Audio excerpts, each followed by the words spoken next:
Hi, it's Mark from Top Local Lead Generation. We're here with Bernie Pollock, Pollock Automotive, Vancouver's best automotive experience. How are you doing today, Bernie? I'm doing very well, Mark. How are you? Good. So, air conditioning repairs. Hard to think of right now, given that we're in the middle of, fall in the summer of 2016 here in Vancouver. It's been rainy, but I guess you had a 2006 Grand Prix that had some ongoing air conditioner problems. It has, and it's a good example of how air conditioning systems can be a little complex to fix over time. Yeah, so basically, so what was happening with this car is a few months, actually, I think over the last few years, the owner had experienced some problems with the air conditioning, and a few months ago, he said, let's get this fixed up. So we did a diagnosis on it, found the compressor had a pretty substantial leak, and looked around the rest of the system, couldn't find any other leaks at the time, so we replaced the compressor, and we also replaced the accumulator at the same time, which is kind of like a filter, a receiver dryer filter. Replaced that unit at the same time, filled the system, was working great. He went out of town for about a month or more, came back, and it wasn't blowing as cold as he had wanted it to. So how did you find the first leak? Well, the first leak we found initially with a refrigerant detector, so that we have multiple methods of finding refrigerant leaks. They can be very tricky. Sometimes they can be kind of small, sometimes they can be large. Large ones are always better to find. But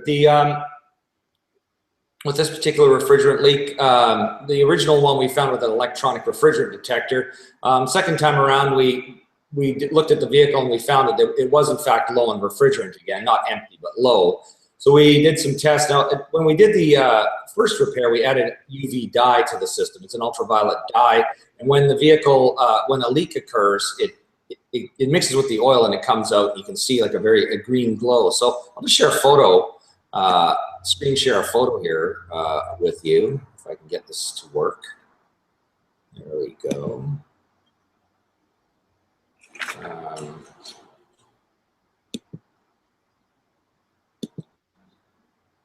This is a picture of the condenser. So this was what we found was faulty the second time.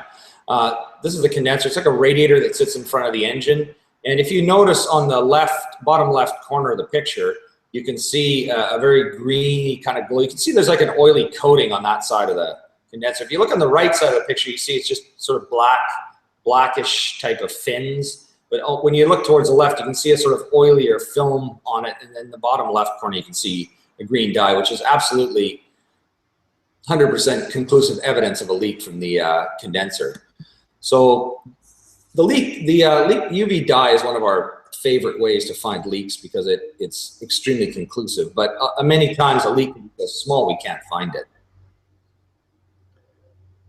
So what was involved in replacing this condenser? Well, the condenser, it's located at the front of the vehicle, and it's always in front of the radiator. So it's usually a fairly labor-intensive job in this car, and it was. In this vehicle, you have to remove the radiator and then drain the cooling system, remove the radiator, and then you can take the condenser out. Some are not so difficult, and others are even worse. But that's basically what's involved. And of course, we have to evacuate whatever refrigerant is in the system first, then remove the condenser, replace it, and then do another service on the AC system. So we deep vacuum it and then refill it again. So you mentioned that you repaired this vehicle's AC system a couple months before. Did you charge for each diagnosis? No, we don't. What we do, because of the way air conditioning systems work, and we can never be 100% sure we fixed it, what we do at our shop is we have a 1-year basically diagnostic warranty on air conditioning diagnosis. So if we look at the vehicle and we determine it's this particular problem, we'll do the repair if the customer wants to, see how it works. Now, if it works fine, great. But if something else were to happen, then we'll just continue diagnosing it for, within the year for no extra charge.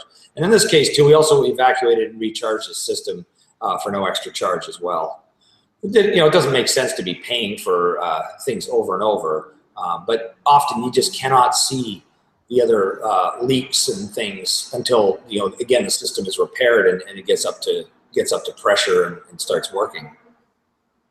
So it's almost like it causes cascades. One, you got a big problem in one area, and that seems to be the only issue. But once you fix that, then all their little problems start to show up. Is that kind of what's going on in this case? Exactly. The thing is, this system hadn't worked in a few years, so it may have developed a leak in this condenser that was not noticeable until the system was actually functional and the pressures were back. Air conditioning is really interesting because it involves, it has I don't even know what to call it, I guess a chemical, like a liquid, but the refrigerant, the R134, is basically, it changes state from a high pressure gas to a high pressure liquid to a low pressure gas to a low pressure liquid, and the temperatures fluctuate throughout the whole system, so it's under a major amount of stress. Plus it sits under the hood of a car where it's, at least, it's extremely hot. So it's amazing how well they work and how reliable they are, but there's a lot that can go wrong with them. So air conditioning can be pretty expensive to fix? It can be. I never like to use the word expensive. I was thinking about that word because it's always a judgment or a perception in people's minds. But yeah, generally it's not the cheapest thing to repair. Sometimes you may get away with a couple of $100 repair if it's a simple electrical item. But often, like a job like this particular vehicle is probably, I'm thinking, is probably $1,500 to $2,000, but with the 2 repairs, so it's a fair amount of cost. I usually find there's sort of 2 camps of people with car air conditioning. There's the people who want it and are willing to spend the money to fix it, and then there's people who just don't care and don't spend it. So yeah, it's not that big a deal for us here. Well, exactly. It's not exactly. Vancouver doesn't stay hot all that long. Although, we had like a summer in March, April, and May. It's kind of different, But again, you can always roll the windows down. But we seem to get used to air conditioning in cars. One time, air conditioning was a luxury option, and now it's. I find it rare, very rare, to find a new car that doesn't have air conditioning. It's just like every car has it. It's pretty old standard equipment. Even more popular than power windows now. So if you're in Vancouver and you love your air conditioning, it's not working right, the guys to see are Pollock Automotive. You can call them to book your appointment, 604-327-7112, or check out their website, pollockautomotive.com. Thanks, Bernie. Thanks, Mark.